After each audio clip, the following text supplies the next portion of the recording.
Hello friends, আজকে আমরা শিখব বারবিকিউর মশলা কিভাবে ম্যারিনেট করা যায় সেই পদ্ধতি। প্রথমে আপনি বারবিকিউ মশলা, বারবিকিউ সস, তারপরে সরষের তেল, পেঁয়াজ, রসুন, আদা, তারপরে বারবিকিউর একটা আলাদা রাঁধুনি মশলা আছে ওইটা, সয়া সস মিক্স করবেন।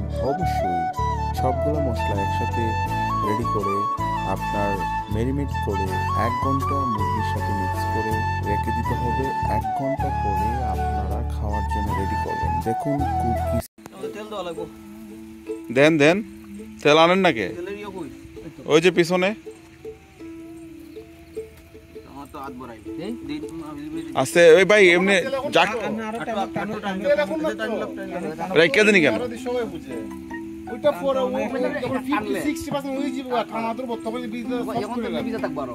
হ্যাঁ, সমস্যা নাই, ওই ঠিক আছে ঠিক আছে, খুব ভালো কালার ধরতেছে। আপনারা আসলে নতুন তো, আমরা যখন খাই না, ওই যে আমাদের তো আলাদা চুলা টোলা আছে, এগুলো তো রেডিমেড ঢুকাই দিলে হয়ে যায়। তবে ভাই এই যে আসলে ইলেকট্রিক বা মানে যে নর্মালি কিনে যে চুলামুলা পাওয়া যায়, এগুলোর থেকে কিন্তু এই সিস্টেমে ভালো, একদম ন্যাচারালি এটা একটা বিপ হইতেছে সেরকম।